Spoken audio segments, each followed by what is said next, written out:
पिता ही हमारे पितृ कहलाते हैं, हमारे दादा परदादा जो चले गए। अब आप कहोगे कि हम तो यहाँ उनके नाम से कुछ कार्य करें तो क्या उनको मिलता है?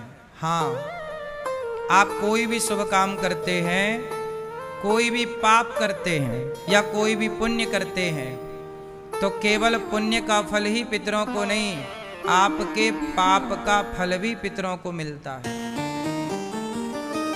तुम्हारे पितर नरक में हैं, पर यदि तुमने कोई शुभ कार्य किया तो तुम्हारे पितरों को स्वर्ग मिल जाएगा, मोक्ष भी मिल सकता है। और तुमने कोई बड़ा पाप कर दिया तो तुम्हारे पाप के कारण तुम्हारे पितर यदि स्वर्ग में भी हैं तो वहां से भगा दिया जाएगा। देखो तुम्हारे बच्चे कितना गलत काम कर रहे हैं, चलो नरक जाओ। इसलिए हम जो करते हैं हमारे कार्य से हमारे पूर्वज प्रभावित होते हैं, पाप से भी और पुण्य से भी। अब आप कहोगे कि जो मर गया उसे कैसे पता लगेगा, वो तो मर गया। देखो मर के आदमी जाता कहाँ है? जैसे मृत्यु लोक है, ये हम किस लोक में रहते हैं? हमारे लोक का नाम क्या है? क्या नाम है? मृत्यु लोक। हम मृत्यु लोक में रहते हैं। ऐसे स्वर्ग लोक है, ब्रह्मलोक है, गौलोक है, उसी तरह एक लोक है जिसे पितृलोक कहते हैं। जब यहाँ से आदमी मरता है तो सीधे पितृलोक में जाता है। पहले उसका यमराज जी के पास हिसाब किताब होता है कि आपका पाप कितना है, पुण्य कितना है। भाई पुण्य है तो मोक्ष मिल जाएगा, स्वर्ग मिलेगा, पाप है तो नरक मिलेगा।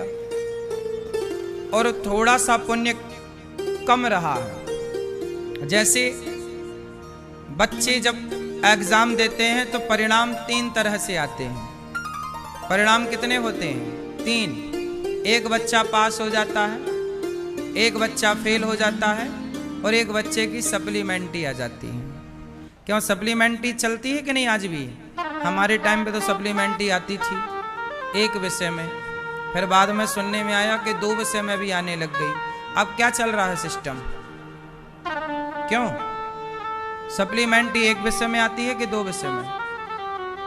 कितने तक की छूट है? 2 तक की छूट है ना। हमारे टाइम पे एक ही विषय में आती थी। हाँ या ना? सुनो, तो एक बच्चा हो गया पास, आपने अच्छे पुण्य किए तो स्वर्ग चले गए। एक बच्चा हो गया फेल, गलत काम किए तो नरक चले गए। लेकिन एक बच्चा है ना पास हुआ ना फेल हुआ, उसी का नाम है सप्लीमेंट्री, हवा में लटक रहा बेचारा। उसी तरह ये जो पितर होते हैं, पितृलोक, पितृलोक में कौन जाता है? ना तो इनके पास ज्यादा पुण्य थे कि स्वर्ग जा पाए, ना तो इन्होंने इतने पाप किए कि नरक जाएं। इन्होंने थोड़े पाप भी किए, थोड़े पुण्य भी किए, पर पुण्य पास होने को 33 नंबर चाहिए थे, पर आए 30 नंबर, 3 नंबर कम गए, तो 3 नंबर के लिए सप्लीमेंट्री आ गई। उसी तरह थोड़े से पुण्य कम गए, अब वो पितृलोक चले गए। अब वो अपने बच्चों से कहते हैं कि बेटा आप हमारे लिए कोई पुण्य करो तो हमारा पुण्य बढ़े और फिर वो मोक्ष को प्राप्त हो जाएंगे या स्वर्ग चले जाएंगे। ये पितृलोक की एक छोटी सी कहानी है। आपके द्वारा किया गया पुण्य उन माँ बाप को, पितरों को मिलता है। इसलिए जब आदमी मर जाता है तो पिता के नाम से, माँ के नाम से 13वीं करते हैं। क्या करते हैं? 13वीं का मतलब क्या होता है? 13 दिन में 13वीं होती है।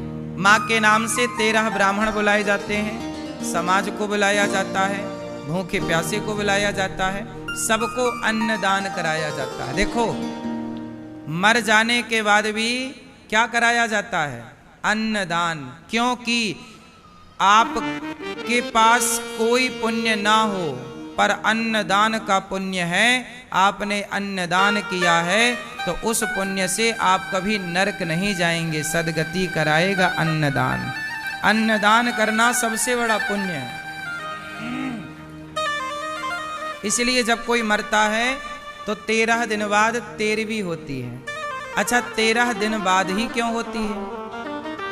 मरने के तुरंत क्यों नहीं होती? सूतक होता है, फिर साफ सफाई होती है, फिर अस्थियों का गंगा में विसर्जन होता है, फिर वो गंगा जल से घर में छिड़काव होकर के शुद्धि कहते हैं, जैसे साफ शुद्धि कहते हैं। फिर गंगा जली का पूजन होता है, फिर समाज को बुलाकर खवाते हैं। फिर 13 दिन बाद 13वें दिन, जिसे 13वां कहते हैं, कहीं कहीं 12वां भी होता है। 12वें दिन में भी 13वीं होती है, उसे 12वां कहते हैं। तो परंपराएं अलग अलग जगह की अलग अलग हैं, 12वां और 13वां।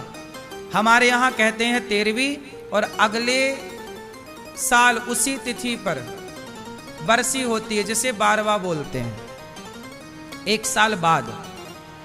तो 13 दिन बाद ही क्यों होती है, ये सवाल खड़ा हुआ। तो सुनो, इसका भी एक कारण है। जब आदमी मरता है तो मरने के बाद उसका तुरंत हिसाब नहीं होता। 13 दिन बाद कुछ समय तो उसे यमपुरी जाने में लगता है। अच्छा, आपको क्या लगता है, जब आदमी मरता है तुरंत मर जाता है? नहीं। आपको एक बात बताएं, जब आदमी मरता है तो तुरंत नहीं मरता। डॉक्टर ने कहा कि मर गया, लेकिन अभी भी वो मरता नहीं है। पता है आपको, हमारे प्राण शरीर से निकल करके मस्तिष्क में चले जाते हैं। इसलिए कई बार आपने सुना होगा कि जिसे डॉक्टर ने मृत घोषित कर दिया, वो शमशान ले जाते हाथ पांव हिलने लगे, मतलब जान आ गई। जिसे डॉक्टर ने प्रूफ कर दिया था मर गया, डेथ सर्टिफिकेट बन गया, फिर भी वो जिंदा हो गया। बोलो हाँ, ऐसा हुआ कि नहीं? कभी होता है। क्यों होता है? क्योंकि जब आदमी मरता है तो वो मरता नहीं है, उसके प्राण ब्रह्म रंध्र में चले जाते हैं। मरना कब बोलते हैं? जब उसका अंतिम संस्कार हो जाता है। इसलिए हमारे यहाँ कपाल मोचन क्रिया होती है। मरे हुए मतलब चिता पे जब आदमी जलता है तो उसका सिर फोड़ करके घी डालते हैं, हाँ या ना? कपाल मोचन क्रिया कहते हैं उसे, जिसे अंतिम संस्कार कहते हैं। अंतिम संस्कार किसे कहते हैं? क्यों भैया? चिता पे जलाना ये अंतिम संस्कार नहीं है। चिता पे जलते हुए जब आधा जल जाता है तब उसका कपाल मोचन होता है, सिर फोड़ करके और घी डाला जाता है, उसे कहते हैं अंतिम संस्कार। आप लोगों को यही पता होगा ना कि चिता पे जलने को अंतिम संस्कार नहीं। अंतिम संस्कार वो है जो आखिरी प्रोसेस है, कपाल फोड़कर घी डालना। क्यों? क्योंकि अच्छा ये बताओ, खोपड़ी क्यों फोड़ी जाती है? उत्तर दो। मुर्दे की खोपड़ी क्यों फोड़ी जाती है? जलते हुए ना चिता पे।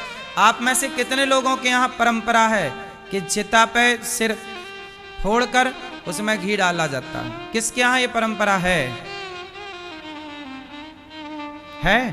चलो बताओ क्यों है? नहीं जानते? सुनो,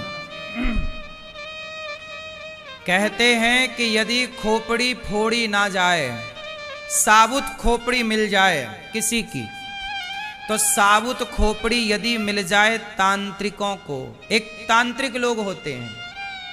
कौन लोग होते हैं? तांत्रिक लोगों को यदि खोपड़ी मिल जाए तो वो उस खोपड़ी से ना तंत्र विद्या साधते हैं। जैसे आपने अपने दादाजी को जला दिया और जला के आ गए, लेकिन वो खोपड़ी थोड़ी जलती है। यदि टाइम से कोई उसे निकाल ले तो खोपड़ी साबुत निकल आती है, ढांचा। फिर तांत्रिक लोग उसे ले जाते हैं और अपनी तंत्र विद्याओं को सिद्ध करने में खोपड़ी का प्रयोग करते हैं। क्योंकि तंत्र शास्त्र में खोपड़ी का प्रयोग है, और खोपड़ी यदि ब्राह्मण की मिल जाए तो तंत्र विद्या जल्दी सिद्ध होती है।